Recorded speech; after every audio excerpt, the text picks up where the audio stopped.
Fala, meus queridos, beleza? Thiago Mangrich aqui e seja muito bem-vindo a esse mundo fascinante da fotografia e do vídeo, onde cada clique conta uma história e cada frame captura um momento único de nossas vidas. E esse programa, esse episódio da Fotografia Exponencial, ele é um oferecimento por empresas que de fato acreditam nesse projeto, que tem o intuito de levar conhecimento, de levar experiência, de levar histórias a impactar a sua vida. E o nosso patrocinador aqui, é o Guto Campos Cerâmica. Para você que ainda não conhece esse trabalho, totalmente exclusivo, personalizado, o seu café fica diferenciado, a experiência de tomar uma água, ela, né, Gutão? Ela é totalmente diferente, né? Sem dúvida, Thiago, sem dúvida. Essa peça aí feita é única, uma peça única, né? Feita à mão, que traz toda uma experiência diferenciada para o seu café, sua sobremesa. Que isso, focado. E você pode encontrar no Guto Campos Cerâmica no Instagram. No Instagram. Acessa lá que você vai ter as coleções anuais exclusivas. Coleção agora tá com a coleção de inverno, né? Inverno 2024. Coleção de inverno 2024.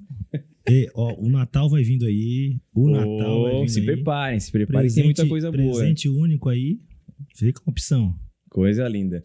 Também a gente tem o apoio da Epix e da Banlec. Essas duas plataformas, recentemente, elas se fundiram e criaram aí uma solução ainda mais completa para você que é fotógrafo, videomaker, que precisa colocar o seu portfólio num site totalmente responsivo, totalmente assim, integrado aí com as redes sociais. E se você também precisa vender suas imagens, eu vou deixar aqui o link da Epix e da Banlec também para você conhecer um pouco mais desse recurso que nos ajuda demais. E também a cena digital do meu amigo Marney, uma empresa, uma agência de marketing digital que tem aí um tráfego pago totalmente assim, ó, cara, de alto padrão. Os caras trabalham de uma forma que a entrega do meu site hoje, eu só tô onde eu estou e consegui o que eu consegui através desses anúncios, através de recursos aí que a gente acaba criando uma estratégia para vir mais leads, vir mais possibilidades, e o meu trabalho hoje ele é visto por conta desse trabalho estratégico que o time do Marney faz. Então, Marney, grande abraço, obrigado aí pelo teu apoio. Bem, vamos lá. Cara, hoje tem uma pessoa muito especial aqui. Ele é um cara completo, pode-se dizer. Um cara empreendedor, um cara visionário, um cara que entende que a experiência ela é muito mais do que ter um retorno financeiro. Que até o Guto, né, teve um aniversário aí que foi feito no espaço dele. Cara, a gente tá falando de um cara idealizador de uma banda. Cara, uma banda que fez sucesso, faz sucesso, marcou a minha adolescência, minha juventude, entendeu? Que eu sou grande, assim, fã, admirador. E eu tenho a honra de receber aqui, né, Gutão? Tu tens mais pra falar do que eu, cara.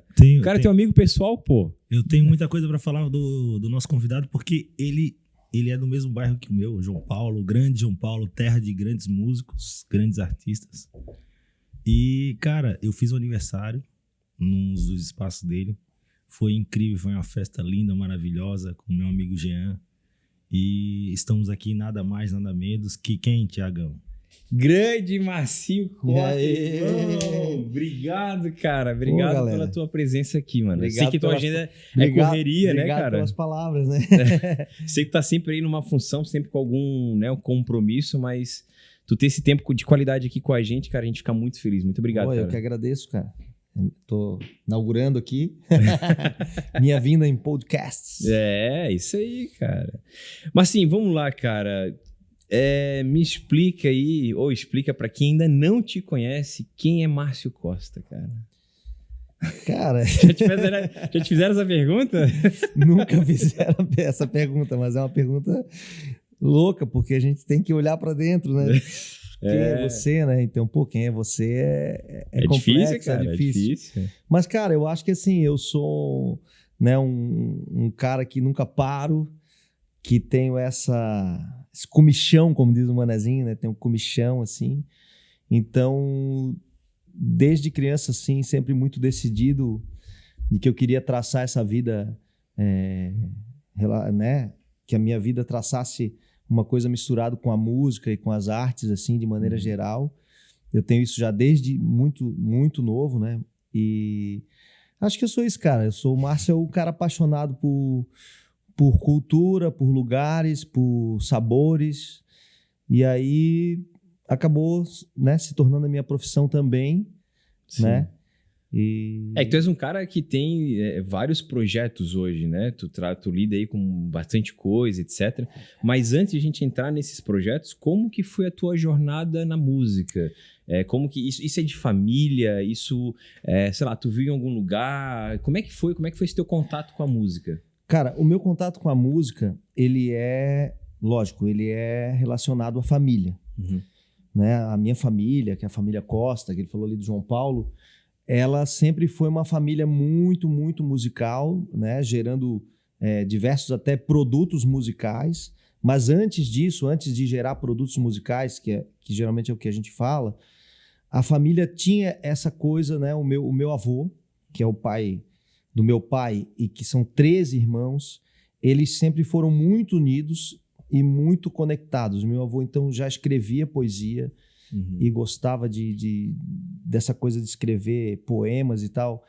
Então, o Mané Paulo, né, que é o meu avô, ele que é irmão do João Paulo, que dá nome ao bairro, né? Que é uma coisa curiosa, tem gente que não sabe o porquê do nome do bairro. Cara, isso eu não sabia. Depois a gente pode falar sobre o nome do bairro, que é uma história à parte, assim. O meu avô, que é o Mané Paulo, que dá nome à célula cultural, que é Célula Cultural Mané Paulo, que é ali no começo do bairro, uhum, né? Foi um dos primeiros projetos. Essa família era muito festeira, era muito unida, era muita bagunça, assim, e a lembrança, pelo menos, que eu tenho desde muito pequeno mesmo, era isso, cara. A gente estava dormindo no meio do samba enredo e finalizava sempre, começava com essa coisa do samba agitado, mas no final da festa era aquela coisa do samba canção, daí todo mundo se abraçando, chorando, né? Depois de estar bêbado, né?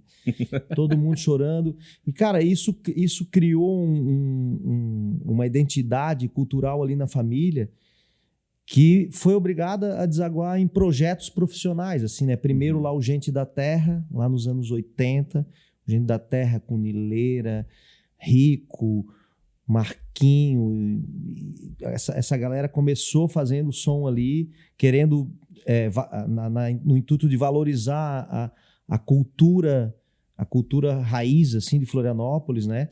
E aí depois, já nos anos 90, vem o Das Aranha, né? Que o nome não era Das Aranha, né? Uhum. O nome começa High Fly Night, depois vira Almirante Mirinda, até a chegar Das Aranha, quando a entrada, acho que do Gazu no vocal, se eu não me engano. Então eram os 3 irmãos, que são primos, que também são da família, que tinham aula com meu pai que ensinava eles a tocar violão, que o meu pai é o seresteiro, que era cantor, cantava na rádio, cantava nas rádios.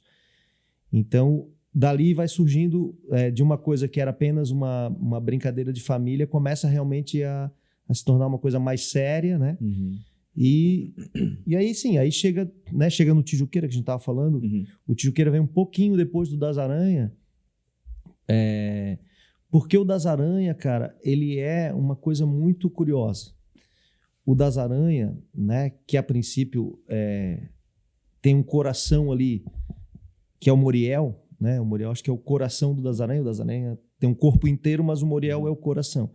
O Moriel era um professor de capoeira, né? Para a gente entender melhor isso, o Moriel era um professor de capoeira. E na capoeira, para quem conhece, ou para quem já fez capoeira, ou para quem sabe sobre a capoeira ela tem essa coisa de mestre, os mestres, né? Então, o Moriel era um mestre dessa nova rapaziada, dessa minha geração. Nós éramos todos alunos do Moriel. Então, o Moriel é o nosso mestre. E aí, o que acontecia? O nosso mestre mostrou para a gente a possibilidade da invenção musical. Que você podia pegar um violão, mesmo que com 4 cordas ou sem corda, né? Como um Bob Marley, né? Que tocava e não tinha uma corda, vê nas fotos, assim. Ele mostrou que a pessoa não precisa de nada para criar. Ela só precisa de uma ideia, só precisa de uma caneta, um papel e um violão. Então, o Moriel, ele conseguiu mostrar isso pra gente, porque ele ficava mostrando as composições, as canções que ele criava, ou as melodias que ele criava no final das aulas. E isso deu pra gente um suporte de confiança, assim, né? Putz, a gente pode fazer, porque o nosso mestre faz. Então, a gente pode fazer. Então, eu acho que antes da carreira, existiu essa relação que era muito natural, muito legal, com ócio criativo muito grande, porque a gente ficava ali no bairro sem fazer nada, todo mundo né, sentado embaixo ali dos coqueiros, depois ia para a praia, voltava. Então, esse momento de não fazer nada, eu acho que gerou uma coisa, como diz um amigo meu, uma bola de fogo. Gerou uma coisa ali que veio a desaguar nesses projetos, né? Que a gente vai falar hoje com mais propriedade, assim. Mas o início é isso. Que massa. O início é um cara, né, trazendo as coisas da família. Florianópolis vivia um momento muito curioso, né? Se eu puder me alongar aqui um pouquinho. Fica à vontade. Florianópolis vivia um momento muito curioso, porque Florianópolis e Santa Catarina, de maneira geral, nunca teve expressão artística. Sim. Nós somos um dos estados que, a princípio, não tinha expressão artística. Quando eu falo expressão artística, é algo que, né, que fosse mais longe, né? Porque sim. Agora a gente tem internet, mas naquela época as televisões que comandavam, né? Ou televisões, rádios e jornais, que geralmente eram dos mesmos donos, eles comandavam o que acontecia no nosso Brasil ou não. E Santa Catarina não entrava nesse circuito, né? Porque as TVs, rádios e jornais, ou os donos, estavam lá em Rio, São Paulo, né? Por isso que a gente chamava de eixo, né? Era o eixo Rio-São Paulo. E Santa Catarina não entrava nessa expressão, apesar de já ter alguns projetos bem curiosos, né? Já lá nos anos 80, Tubarão, Grupo Expresso, como é que é o nome do outro? Grupo Engenho, o próprio Gente da Terra, que era da nossa família. Esses projetos não tinham uma expressão suficiente para serem lembrados, vamos dizer assim, pela mídia e pela imagem, já que estamos falando de fotos, né? O Nordeste, sim. O Nordeste, por mais que ele não estivesse no eixo Rio-São Paulo, imagino, os nordestinos desceram mais. Não só o Nordeste, mas o Norte, né? Então, tu tem expressões, né? João Gilberto, né? Alceu Valença. Esses artistas não são de Rio-São Paulo, mas eles desceram para encontrar esse eixo, né? Ou, de certa maneira, eles tinham já uma base já cultural com renome, né? Se tu for falar, Jorge Amado, né? Começa a falar Chico Anísio. Então, assim, Santa Catarina não tinha essa expressão, nem de atores, nem de música. Era uma coisa, assim, que ficava muito local. Na verdade é isso, uma coisa que era muito local. E acho que isso aconteceu nos anos 80, começo dos 90.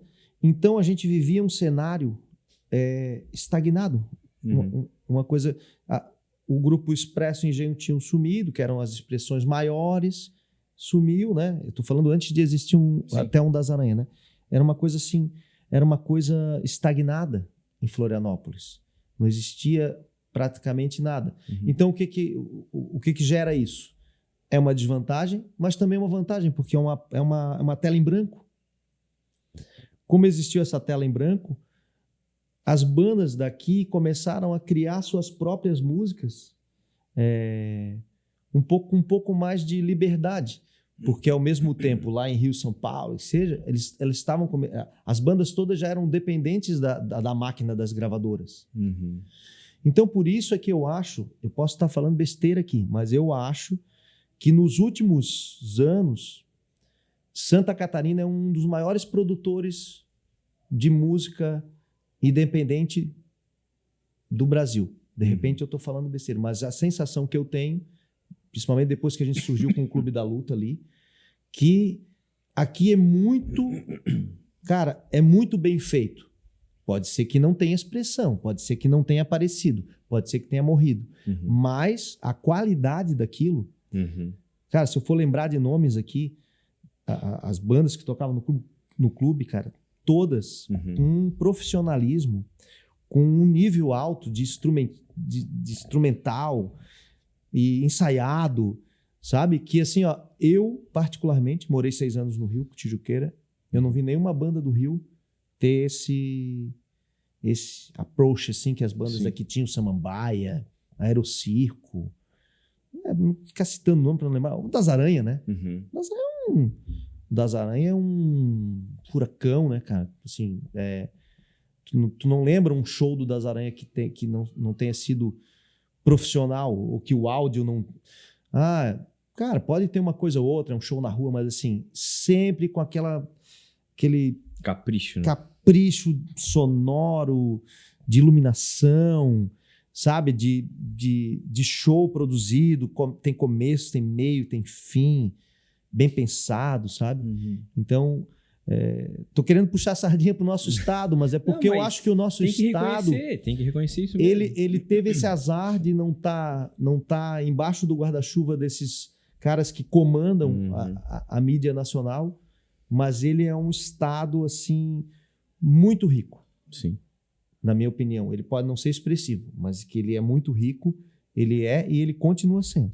E eu percebo que nessa geração que tu estava comentando ali, existiu essa inquietude de vocês, de alguma forma, para fazer algo, né?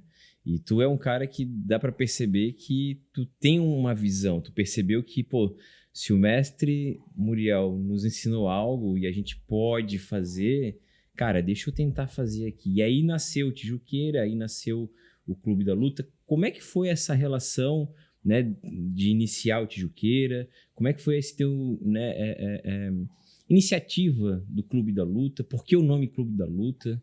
Enfim, porque quem olha assim até acha que a gente tá falando de UFC, essas coisas do tipo, né? Sim. Mas me fala um pouquinho mais sobre essa história aí. Então, a história, né, resumindo a história, o Tijuqueira vem ali, começa nos anos 90, ali, meados de 94 para 95. Eu tinha 13 anos, 14, era um menino, né? Mas a gente queria isso, a gente queria fazer música, a gente queria fazer nossas próprias músicas. É bom lembrar que naquele período, ou você fazia a sua própria música, que hoje a gente chama de música autoral, né? A gente não falava assim, mas era fazer a sua própria música. Ou você copiava músicas. Porque o que é legal de hoje em dia? Porque hoje em dia as pessoas viram que música é música. E tem gosto para todo mundo, tem todo tipo de música. Hoje em dia tem muitos artistas que entenderam que você pode tocar música de qualquer pessoa e fazer a releitura daquela música, né?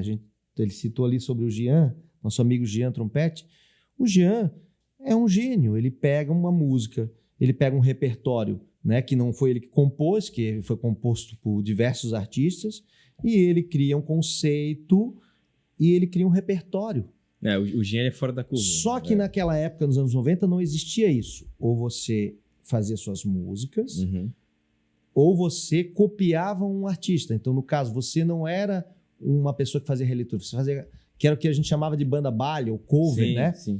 Aquilo era um mercado específico que o cara, ele não é criador de nada. Ele pegou um solo lá do Queen e ele copia o solo do Queen, todas as notas do cara. Então, ele não é um artista.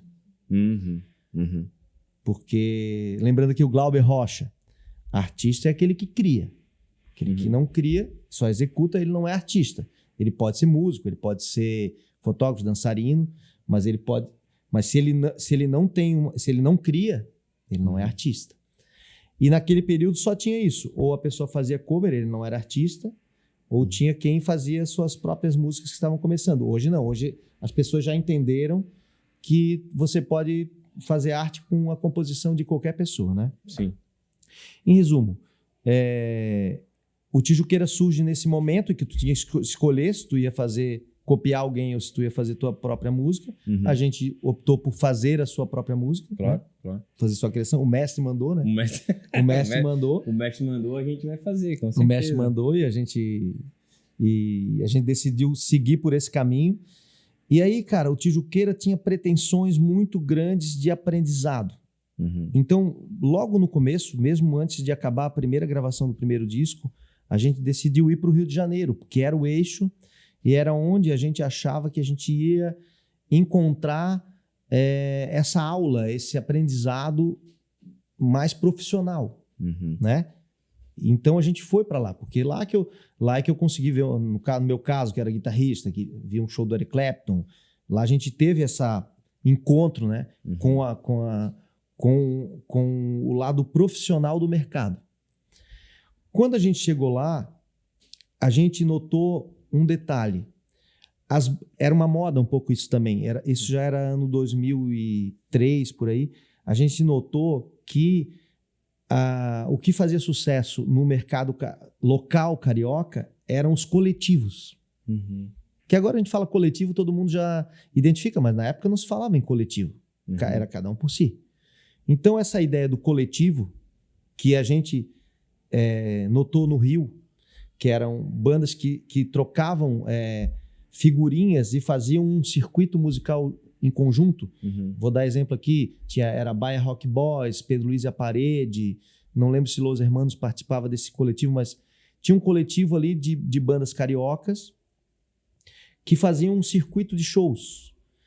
E aí, quando o Tijuqueira volta para fazer o lançamento do disco em Florianópolis, que era o nosso segundo disco, nisso a gente já tinha cruzado o caminho do Carlos Trilha, o Tijuqueira já tinha se posicionado com um conceito. A gente volta para lançar o disco aqui e resolve ficar aqui porque a gente acha que estava faltando isso. Putz, a gente saiu daqui como todo mundo. Não, vamos voltar e vamos fazer um negócio na nossa casa. Quando a gente voltou para cá, eu tive esse flash, assim, cara, vamos fazer um coletivo. Eu lembro bem do dia, assim, eu saí, fui para a UFS, que eu acho que era, de repente, eu tô meio esquecido, mas eu acho que era show do Samambaia Sound Club. Depois o Jean Mafra me corrige, porque ele sabe todas as datas, horários, tudo. Eu fui lá, encontrei com o Jean, com o Gersa, que sugeriram outras bandas. Um foi sugerindo o outro e a gente foi criando esse coletivo em conjunto, com ideias. Pô, vamos convidar... Acho que o Jean falou do Aerocirco. Aí eu falei com o Barreto. O Barreto estava montando o Gubas e os Possíveis Budas. E a gente decidiu criar isso que a gente chama de Clube da Luta. O nome, que tu achou curioso, ele surgiu o seguinte, surgiu um dia, o Tijuqueira tinha acabado o ensaio lá, e a gente estava, depois do ensaio, a gente ia tomar café juntos e tal, acho que a gente estava lá em casa, e meio que todo mundo deitado no quarto. E eu acho que, se eu não me engano, foi isso, eu peguei e falei assim, putz, a gente podia botar o nome do coletivo, em vez de botar um nome relacionado à música, porque todo mundo começou a falar discos de alguns artistas ou canções e tal. Eu falei, putz, podia ser um filme, né? A gente podia botar o nome de um filme. E aí, se eu não me engano, Rodrigo Poeta falou assim, Clube da Luta. Que eram filmes que estavam na moda naquela época, momento, Matrix, né? Clube da Luta. E Clube da Luta daria uma conotação interessante, porque esses artistas estão numa luta. Estariam numa luta, só que não uma luta violenta, uma luta pelo um espaço. E a gente falava, putz, a gente não tem espaço para tocar, só existe bares na Lagoa. Onde é que a gente vai tocar? Então, a ideia inicial foi essa. Putz, vamos fazer um negócio chamado Clube da Luta. Vamos ter que fazer no centro para poder abrir mais uma frente de trabalho. O Fios e Formas veio a calhar, que foi o primeiro lugar, porque era embaixo da ponte, então ainda ficava assim, puta, aquela coisa marginal, né? Então, putz, Clube da Luta, os caras estão lá embaixo da ponte, né? Eles moram embaixo da ponte. Cara, a coisa foi ficando tão legal que a gente foi... E o nome, esse lance dúbio do nome, a gente deixou ele seguir assim, porque era legal. O primeiro dia, quando foi o lançamento, a gente tinha botado Lambi Lambi pela cidade inteira. Né? Senhoras e senhores, bem-vindos ao Clube da Luta. Não explicava nada, se era música, se era banda. Apareceram diversas pessoas que gostavam de luta. Foram no Clube da Luta. Isso. E eu lembro bem ainda... Galera esperando uma luta lá. E eu lembro bem que a pessoa, acho que se não me engano era o Seno. O Seno ficava na porta, o Seno que também é músico. Conhece o Seno, né? Não Lembra lembro, do não Celo? lembro. Não Que lembro. faz cerveja e tal. Não. E que é músico também. Ele que cuidava do som lá na célula. Uhum. Ô, Márcio, mas essa célula, nessa época aí, era embaixo da ponte ali, onde Fios Era o Fios e Formas? Formas. Fios e Lá é que Formas. surgiu o Clube da Luta. Aham. Lá é que surgiu o Clube da Luta. Ali durou 1 ano Aham. e nós fomos expulsos. Porque tinha um perigo da ponte. Ah. E a casa era exatamente embaixo da ponte. Ela já tinha rompido algumas paredes, assim. Sim. Então eles ficaram com medo das rachaduras da casa. E aí a casa acho que foi mandada ser demolida, assim, tal. Uhum. Então nós fomos expulsos. E aí, na sequência, por isso é que surge a célula. Porque a gente não tinha mais lugar para fazer. E a gente não queria fazer na Lagoa. Porque era justamente surgiu isso para surgir essa outra frente de trabalho, né? Uhum. E aí, cara, eu morava ali no João Paulo, passei na frente do Maraca, que era um clube antigo, ele estava fechado, acho que já fechava faz tempo. Foi um clube, foi uma boate nos anos 80, bem famosa, chamada Maracasson. Depois acho que era um espaço da Protegida da Princesa. Então já era um espaço também que respirava música, né?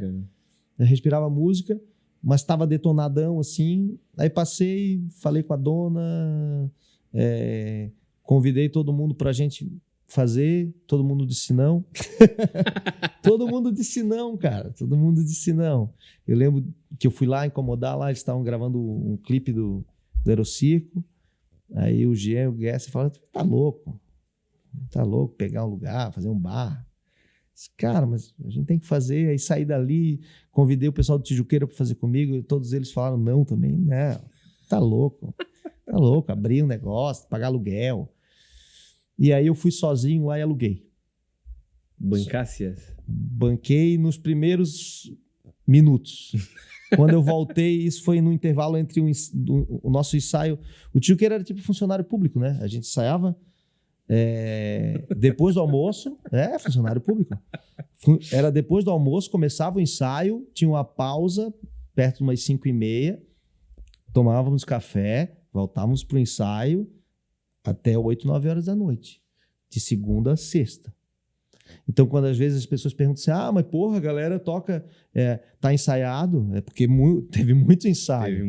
Teve muito ensaio. Éramos funcionários públicos, cara. E aí era tudo organizado, tinha um ensaio só de baixo bateria, depois era o ensaio das cordas, depois harmonia. Era uma coisa assim combinada, né? A gente levava a sério o que a gente fazia, né? Leva a sério ainda até hoje, né? Mesmo sendo um pouco hobby. E aí eu banquei fui lá, aluguei no intervalo do ensaio de Tijuqueira e voltei pro ensaio e falei, aluguei. Aí, como, né, eles são muito queridos e amigos, olharam, não, então vamos lá, Tijuqueira vai entrar contigo. Então o Tijuqueira começa, né, a montar a célula, né? Uhum. Todos nós juntos, todo mundo apoiando, todo mundo pintando, todo mundo arrumando, todo mundo quebrando. Mas acreditando que realmente isso poderia ser... Então, assim, muitas vezes as pessoas me enxergam muito como a cara da célula.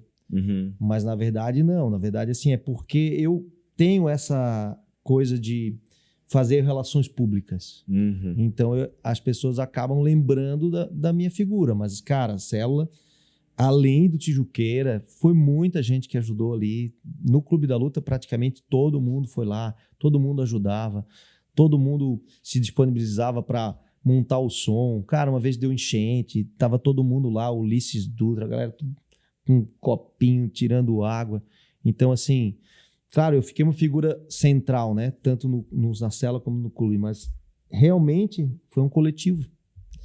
Né? Aquilo que a gente falou no início, assim, era um coletivo e acho que foi um coletivo muito feliz porque foi um momento em que essas bandas, te falei, todas as bandas estavam com uma cara muito profissional, assim, né?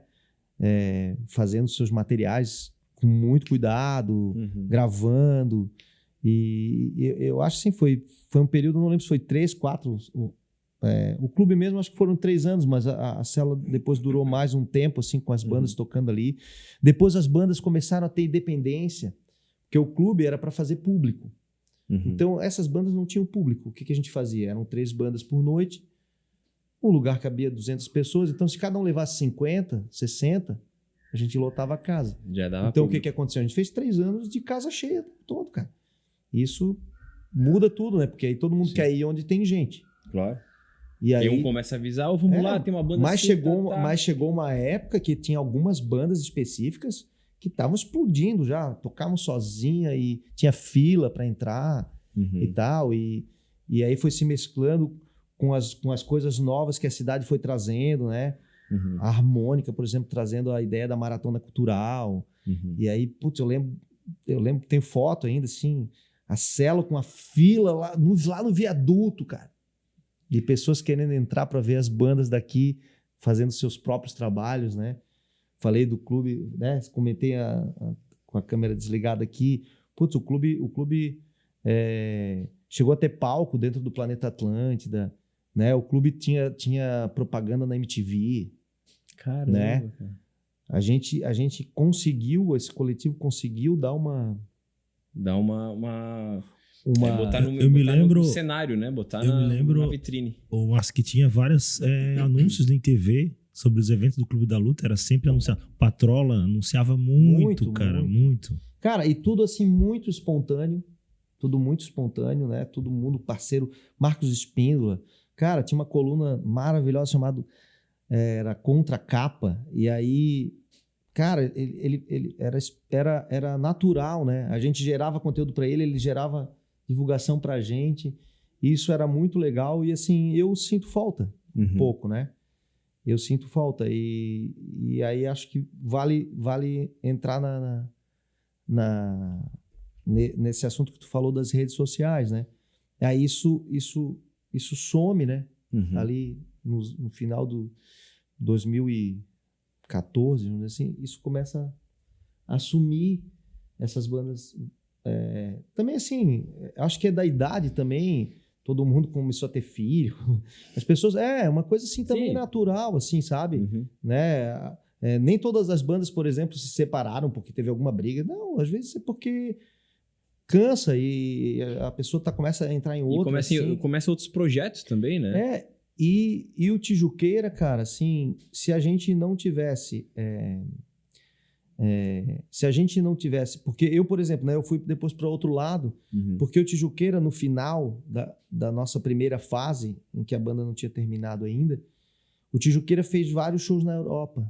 Eu ia te perguntar, vocês tiveram essa turnê ali na Europa, vocês conseguiram ter essa expressão lá, como é que foi? Cara, a gente foi e foi uma coisa muito interessante, porque quando a gente ainda estava no Rio, a gente uma vez fez a gente foi entregar o nosso CD para uma pessoa que ela é especialista em carreiras. Isso existe, né? No mercado profissional de música existe. O cara olha o teu produto e diz assim, você cabe aqui, você cabe lá, você funciona nesse rádio, você funciona nessa prateleira. O cara te faz uma assessoria para isso. E a gente teve com uma pessoa que era uma pessoa muito interessante, e ela falou assim, eu vou escutar o trabalho de vocês, se eu não ligar, vocês não me liguem mais. Porque ele era muito procurado. Mas se eu procurar, aí vocês vêm conversar comigo. E esse cara chamou a gente. E, cara, ele deu... Ao mesmo tempo que ele deu um gelo na gente, ele foi super assertivo e fez a gente começar a olhar para outro lugar. Opa, vou olhar para cá. Ele pegou e falou, Tijuqueira não vende no Brasil. Vocês estão perdendo o tempo de vocês. O som de vocês dá aqui, ó. Alemanha, Paris, Japão.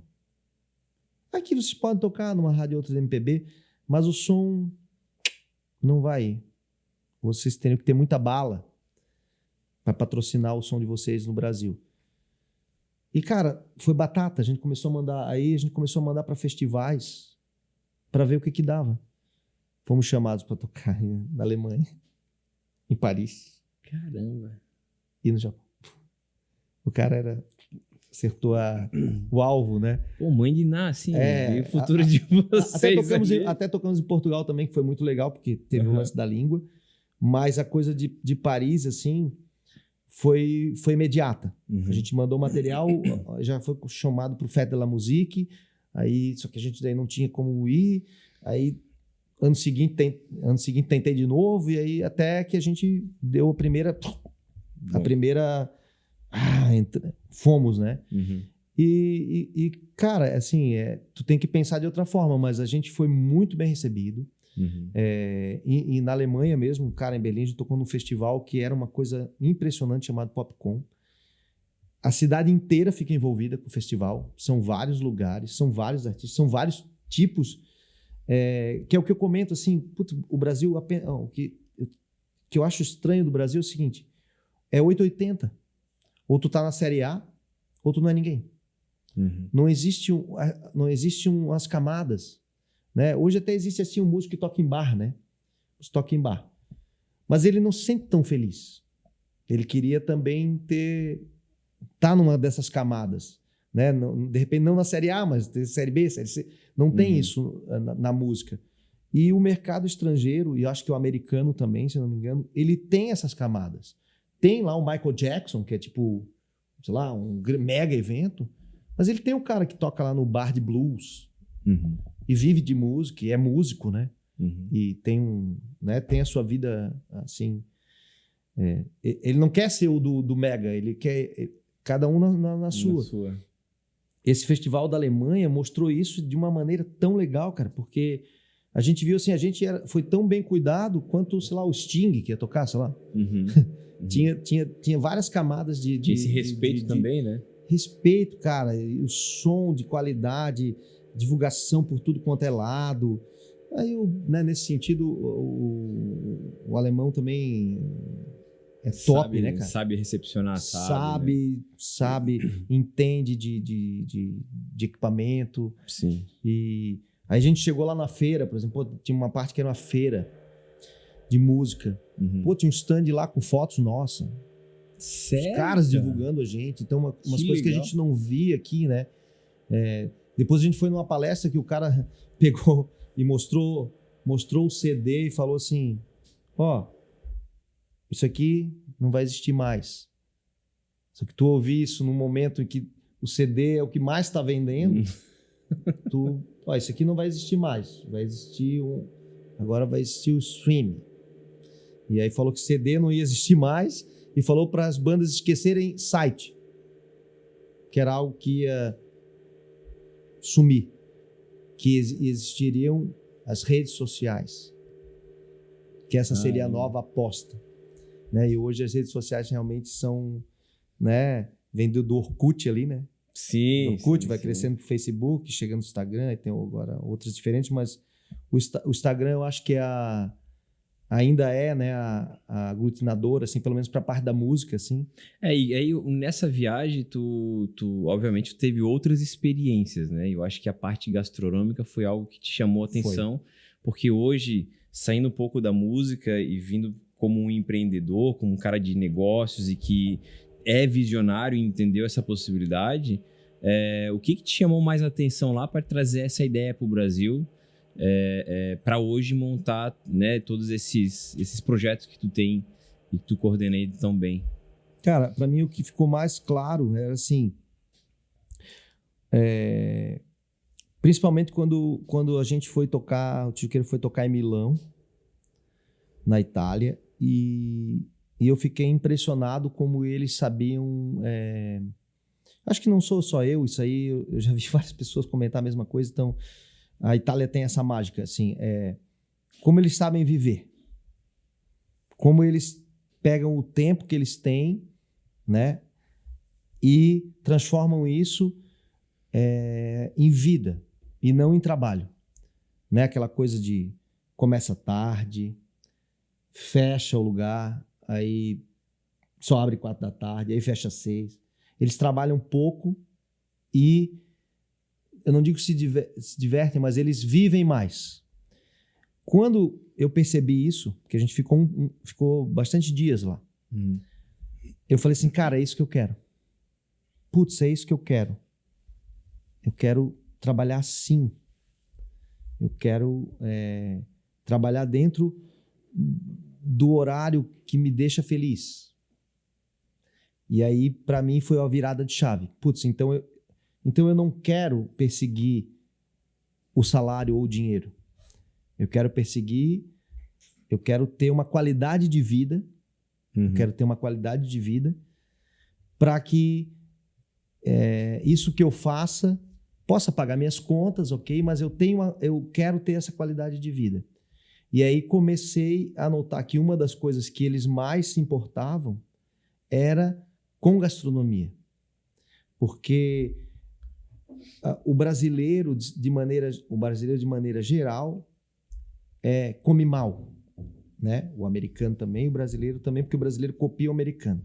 Então o brasileiro ainda come muito congelado e depois vai pagar lá no hospital, lá vai ficar doente e paga depois, gasta tudo depois. Não gasta com a qualidade da comida, né? O brasileiro tem isso, tudo ele acha caro, aí depois ele paga lá o remédio. O remédio ele não se importa de pagar, o remédio é caro. Ele não pensou antes que ele poderia ter uma vida mais saudável, né? Hoje em dia as coisas já estão mudando um pouco, né? Eu estou falando quando eu tive essa sacação minha, pessoal, assim, cara, como é legal, eles comem as coisas frescas, eles pensam com qualidade, eles degustam a bebida, né? Eles não bebem para ficar bêbado, eles bebem porque eles estão curtindo aquele sabor. Então essa é a diferença realmente de um vinho que é ruim e um vinho que é bom. É um vinho que tu consegue tomar e sentir prazer em tomar ele, né? Tu não tá tomando ele para ter um teor alcoólico que vai te deixar mais doido. Então, assim, essa foi a minha mudança de chave, foi essa. Eu voltei da Europa com esse pensamento. Cara, é isso que eu quero fazer. E não é que eu queria abrir um restaurante, né? Por isso que eu acho que eu nunca consegui me considerar um dono de restaurante. Assim, se alguém, acho que eu falar assim, eu tenho um restaurante, eu acho que eu não olho para a pessoa. Eu nunca tive essa... Eu sempre pensei assim, vou abrir espaços, vou abrir lugares que tenha curadoria musical. Minha cabeça foi sempre essa.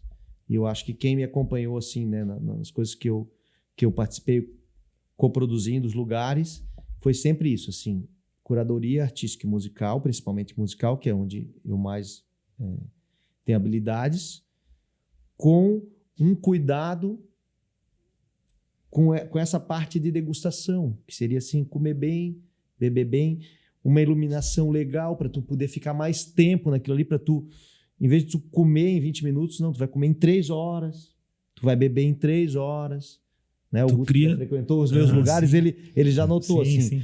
Eu crio uma experiência, né?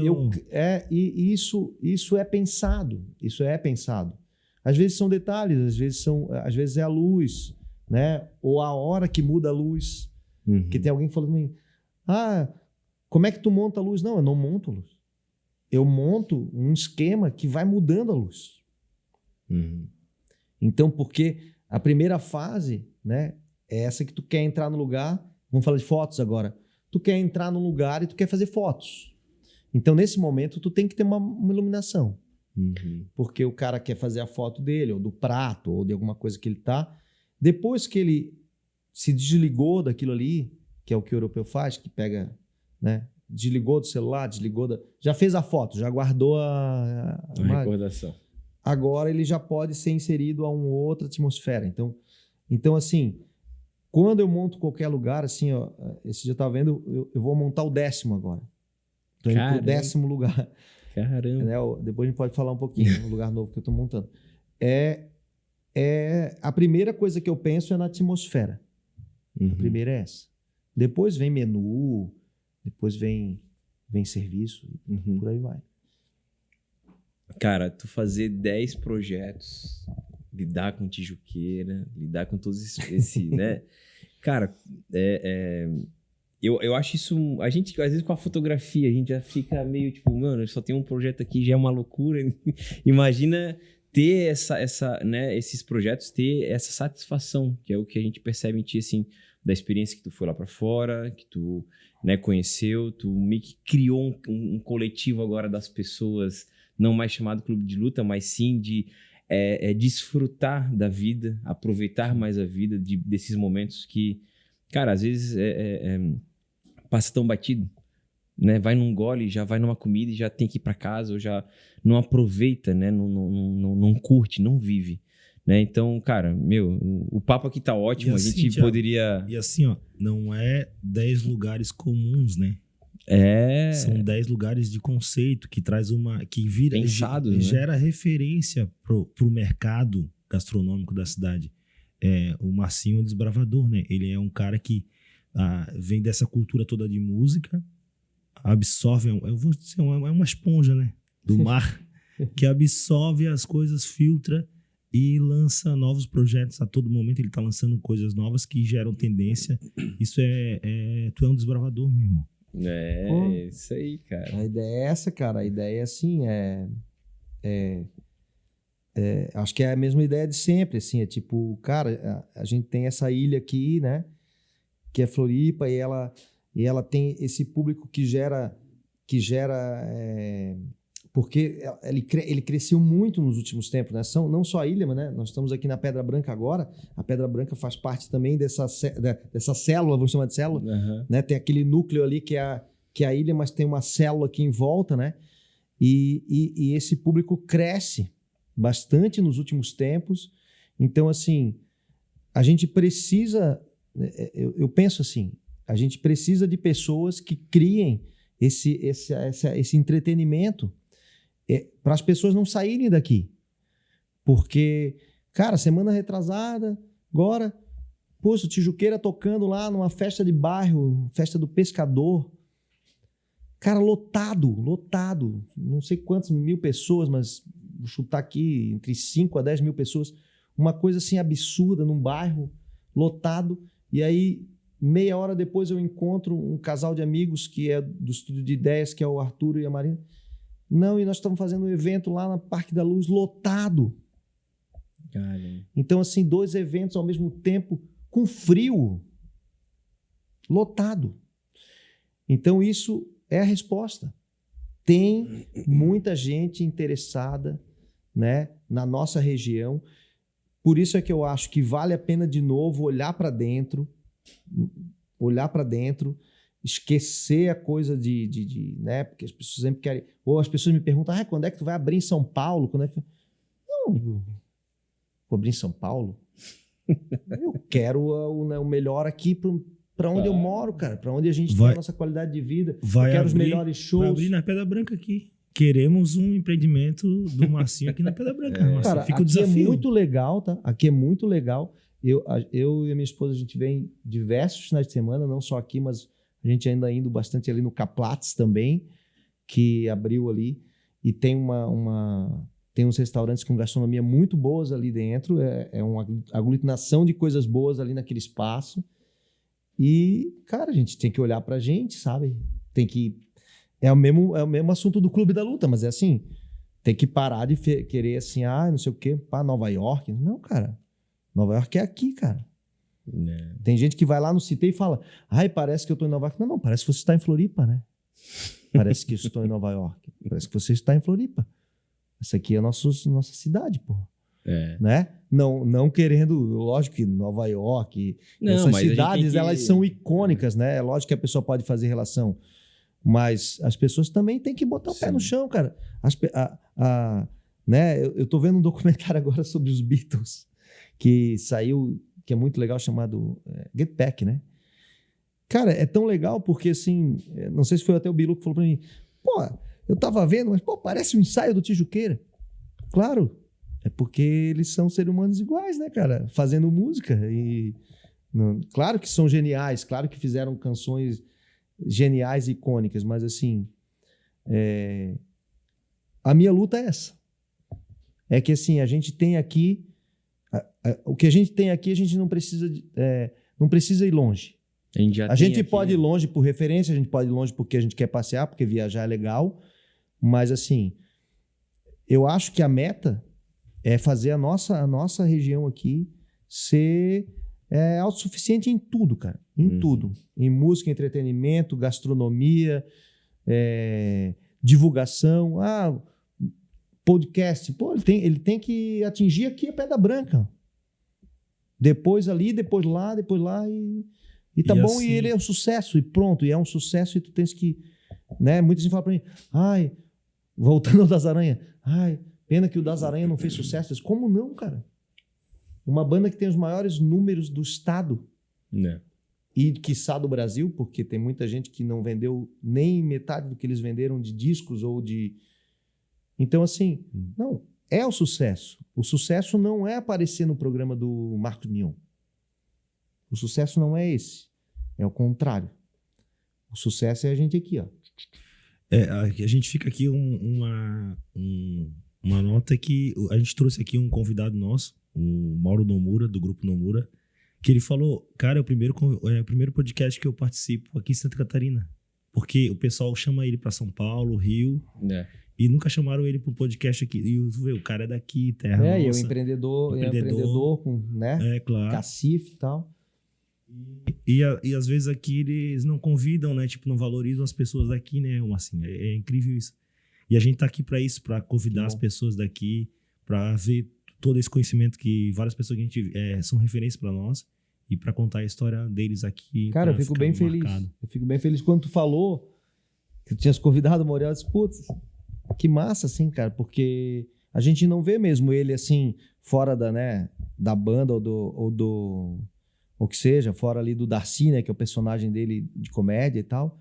A gente não vê ele assim, solto, né? Eu vi o podcast inteiro, solto, assim, falando sobre ele mesmo, sobre as relações, sobre como ele, né, vê também a vida e tal. O Muriel é filósofo, né, cara? O Muriel, mais do que compositor, do que músico, do que cantor, do que qualquer coisa, falei lá no começo, é um mestre, ele é um cara, é um pensador, porra, um cara que consegue, se ele tá aqui, né, ele visualiza aqui, é um filósofo, né, cara? É o nosso filósofo. Não, ele é diferenciado, Mas assim, cara, a gente poderia estar aqui horas e horas, eu acho que o Guto tem que ser a parte 1, né, de uma série aí que a gente vai ter que conversar com ele, depois dos projetos, de um monte de coisa aí. Eu falo muito, né, cara? Putz, cara, eu mas... não deixei nem você. Não, que isso, cara, meu Deus. Mas, assim, pra gente fechar aqui nosso bate-papo, tenho 3 perguntas pra te fazer pra gente de bate-pronto, assim, que eu queria que tu compartilhasse com a galera aqui. Qual que foi o momento mais marcante da tua vida, que tu considera, assim, na tua vida pessoal ou na tua vida profissional, que aquilo ali te fez, poxa, sabe, eu alcancei isso, ou aconteceu isso, de bom ou de ruim, enfim. Sim. Cara, eu acho que um dos momentos mais marcantes pra mim, lógico que é com a música, foi quando eu toquei na Casa da Música, que é um lugar em Porto, lá em Portugal, que pra mim é um ícone, assim. É um ícone, é um lugar que respira uma coisa muito top, assim. E eu não esperava que eu teria... que isso aconteceria comigo, assim, né? Quando a gente começou a tocar os primeiros acordes, eu nunca imaginei que a música me levaria tão longe e teria essa consagração por parte de alguém que é muito top, assim, sabe? Porque o curador da Casa da Música, para ter uma ideia, a gente tocou, sei lá, 2 dias depois era Egberto Gismonti.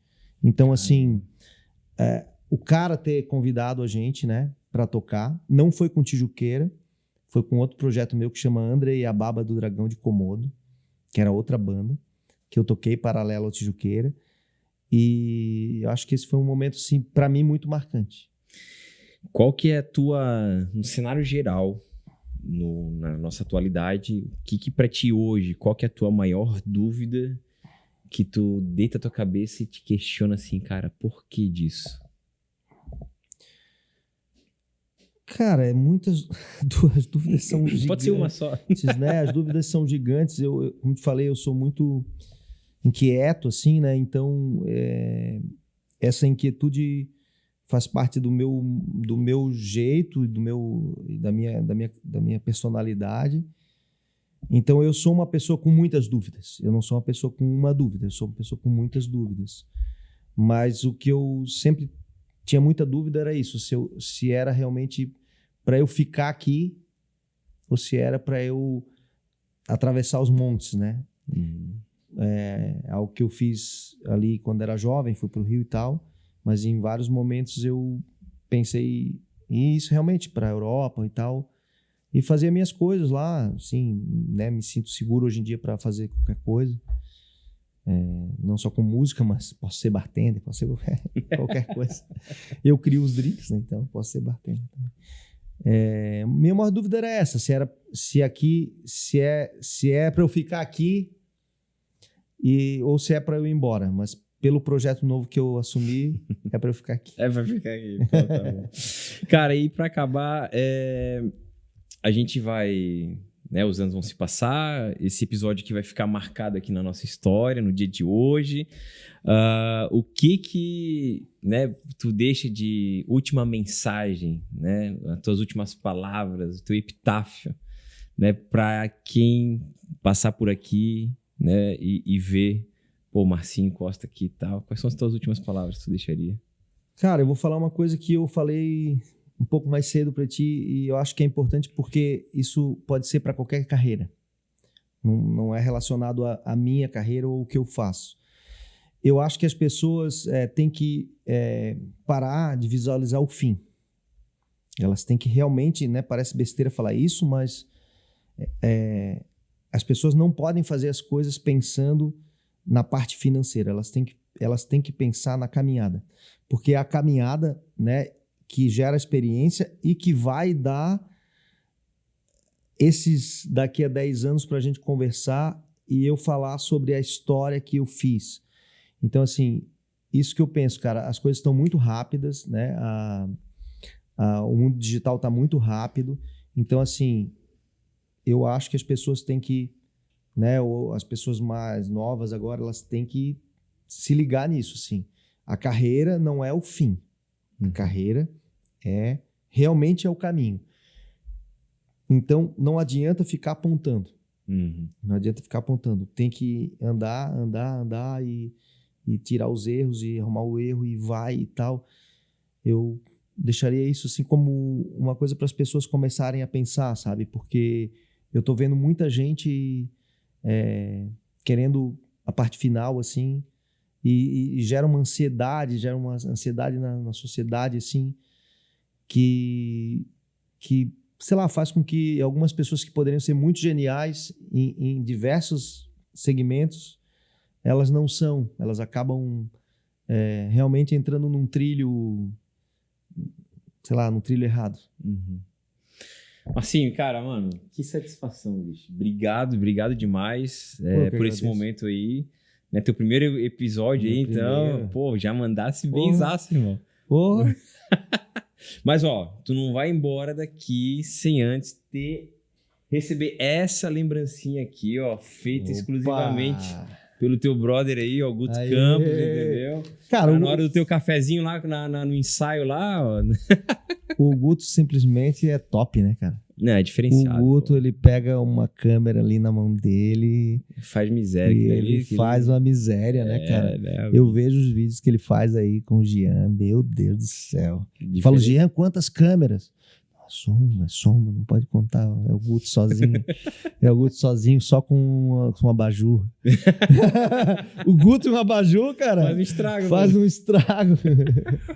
Sem contar isso aqui, né? Talentosíssimo, né? Pô, faz as cerâmicas aqui. Eu quero comprar dele, mas ele nunca tem tempo pra mim. Ó, então aí, ó, pronto. Ganhou.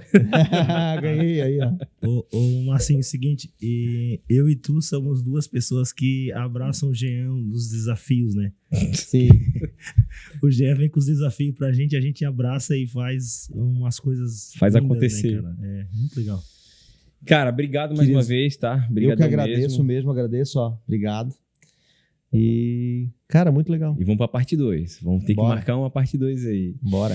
Muito bem, gente. Esse foi mais um episódio aqui da Fotografia Exponencial, um lugar onde a gente convida nossos amigos, pessoas queridas, pessoas que a gente admira e tem um carinho enorme pelo seu trabalho. E para você que ficou até agora, para mostrar que você acompanhou realmente esse episódio, você vai escrever a palavra... Qual é a palavra, Guto? Berlim. Ó, em homenagem aqui ao novo projeto, né, do Marcinho, você vai escrever a palavra Berlim aqui nos comentários para mostrar que você, né, acompanhou até o final desse episódio.